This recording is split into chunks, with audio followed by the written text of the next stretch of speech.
यही तेरी गुंडागर्दी नहीं चलेगी, नहीं चलेगी, यही तेरी गुंडागर्दी नहीं चलेगी, नहीं चलेगी। इंकलाब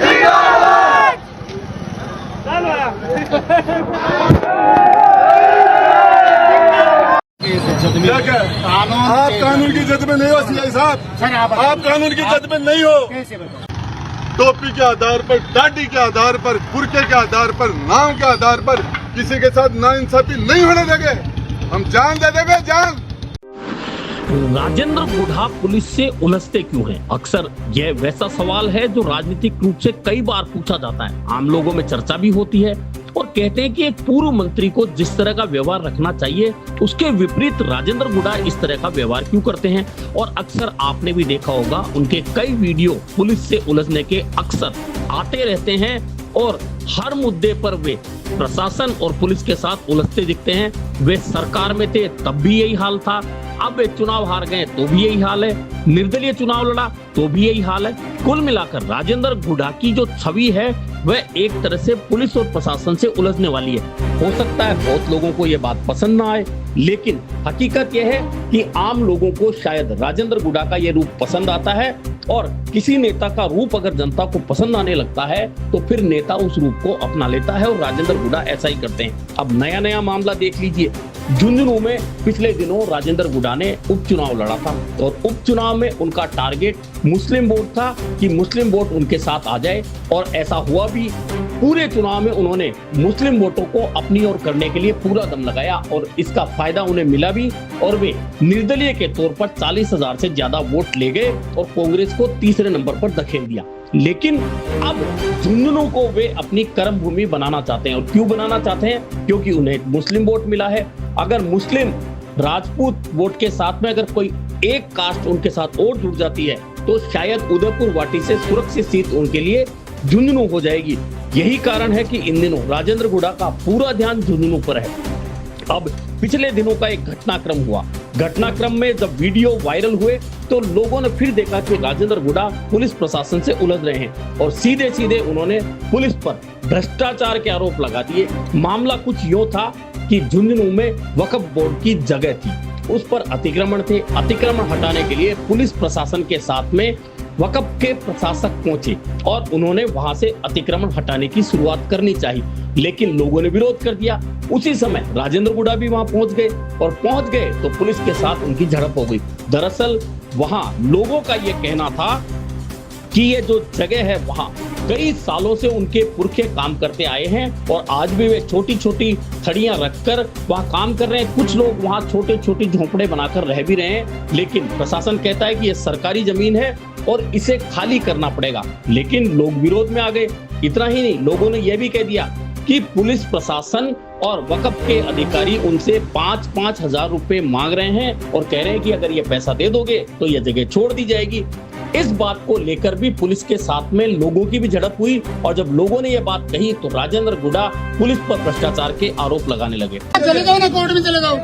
क्या रोज पैसे ले रहे, पुलिस पैसा ले रहे, सारा प्रशासन पैसा ले रहा है। मैं कह रहा हूँ ना, पैसे ले रहे, किस किस के मैं खिलाफ कह रहा हूँ ना, हमारी जान पैसे ले रहे, खून पी रहे, गरीबों को लूट रहे हैं। आपके लिए फिर भी कर लीजिए, कब्जा कर लिया। मेरे लिए चाय का हिसाब मैंने मैं जानता हूँ, आप हरिश्चंद्र हो, मैं जानता हूँ सर। आप हरिश्चंद्र ठोक के कह रहा हूँ, ठोक के कह रहा हूँ। आपके कहने से क्या होगा, दुनिया के कहने से होगा। मैं कह रहा आपसे कैसे आपने मुझे ऑफर किया एक जमाने में, मैंने मना कर दिया। अरे और आपका जिसने ऑफर किया जेल भेजा उसको। आप मेरी बात सुनिए। और एक आरोप के दौरान उनकी स्थानीय थाना अधिकारी के साथ में जोरदार बहस भी हो गई और बहस यहाँ तक पहुँच गई कि राजेंद्र गुढ़ा जहाँ भ्रष्टाचार के आरोप लगा रहे थे वहीं पुलिस के सीआई ने स्पष्ट रूप से कह दिया कोई मेरे पर चाय पीने के आरोप भी लगा दे तो मैं इस्तीफा दे दूंगा। बात बहुत आगे बढ़ गई।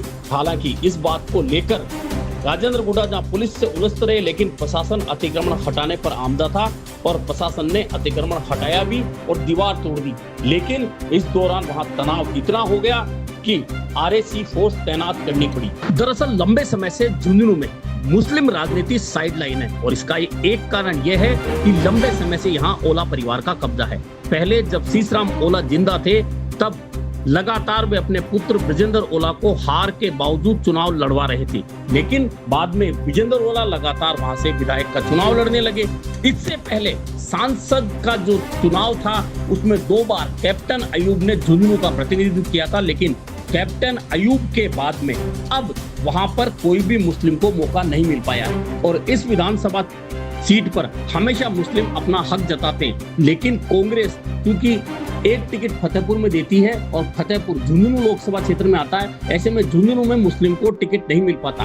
ऐसे में मुस्लिम अब चाहते हैं कि किसी भी तरह से कांग्रेस के विकल्प के रूप में वहां उन्हें मौका मिल जाए, या तो उनका खुद का उम्मीदवार कोई चुनाव लड़े मजबूती के साथ तो उसके साथ खड़े हो, या फिर कोई और विकल्प मिले।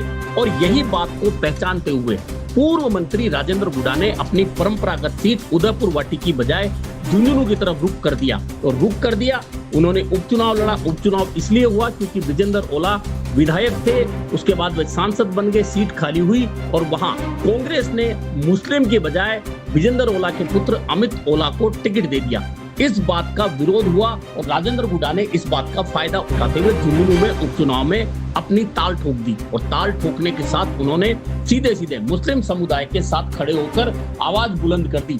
उस चुनाव के दौरान भी देखा होगा आपने कि किस तरह से पूर्व मंत्री राजेंद्र गुडा पुलिस और प्रशासन के साथ में कई बार उलझे और इसके अलावा जब भी झुंझुनू का कोई मामला होता है उस मामले में राजेंद्र गुडा पहुंच जाते हैं और अपनी उपस्थिति दर्ज कराने के साथ यह जताने का प्रयास करते हैं कि झुंझुनू के लोगों की सेवा करने के लिए मैं हमेशा तत्पर हूं। और इस बार भी जो ये वक्फ बोर्ड की जमीन का मामला सामने आया है, इस मामले में राजेंद्र गुडा का कहना है कि मैंने टोपी और दाढ़ी वालों की रक्षा करने के साथ उनके हर मुद्दे में उनके साथ खड़े होने की बात की थी और आज ये मुद्दा है तो मैं इनके साथ खड़ा हूं और जब तक मैं खड़ा हूं तब तक इनका कुछ भी नहीं बिगड़ने दूंगा।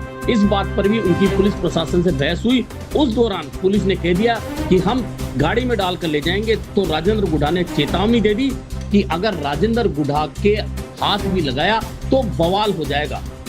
दरअसल जनता को आक्रामक नेता पसंद है और यह बात राजेंद्र गुडा बहुत बेहतर तरीके से जानते हैं, क्योंकि उदयपुर वाटी में हालांकि वे 2 बार चुनाव जीत चुके हैं, लेकिन अब उनका वहां पर चुनाव जीतना इतना आसान नहीं है क्योंकि समीकरण वहां कुछ अलग है।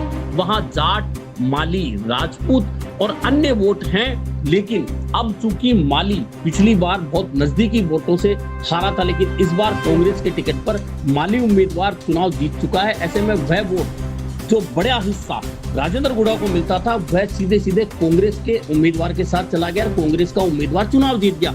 यह बात राजेंद्र गुडा बहुत अच्छी तरह से जानते हैं, इसलिए राजेंद्र गुडा चाहते हैं कि अब वे दूसरी सीट ढूंढ ले और दूसरी सीट ढूंढते हुए उन्होंने उपचुनाव में यह प्रयोग किया था कि झुंझुनू में आजमाया जाए जोर, और उस जोर में हमें पता चल जाएगा कि आखिरकार हमारी स्थिति क्या है।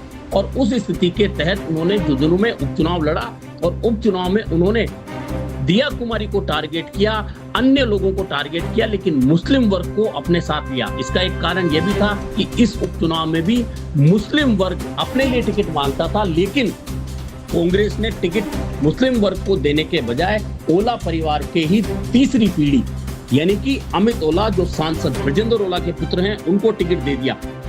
और इस मामले का फायदा उठाते हुए राजेंद्र गुडा ने मुस्लिम वोटों को टारगेट करके अपनी ओर लिया और इसका फायदा यह मिला कि वे 40,000 से ज्यादा वोट ले गए। न सिर्फ वोट ले गए बल्कि राजेंद्र गुडा ने जो वोट लिए उनकी वजह से कांग्रेस को इस परंपरागत सीट पर हारना पड़ा और भाजपा का लंबे समय बाद झुंझुनू में खाता खुला। यह बात अब राजेंद्र गुडा के समझ में आ चुकी है। यही कारण है कि राजेंद्र गुडा झुंझुनू में होने वाली तमाम गतिविधियों में पहुंच जाते हैं, फिर भले ही पुलिस और प्रशासन से पंगा लेने की बात हो या कोई और मुद्दा हो, उन तमाम मुद्दों पर राजेंद्र गुडा वहां जाकर 2-2 हाथ करने को तैयार होते हैं। और तय मान के चलिए राजेंद्र गुडा की नजर अब झुंझुनू विधानसभा सीट पर लग गई है। अब इस तरह के जो मामले आए हैं उन मामलों को लेकर राजेंद्र गुडा कितना फायदा उठा पाएंगे राजनीतिक रूप से, यह देखना महत्वपूर्ण होने वाला है।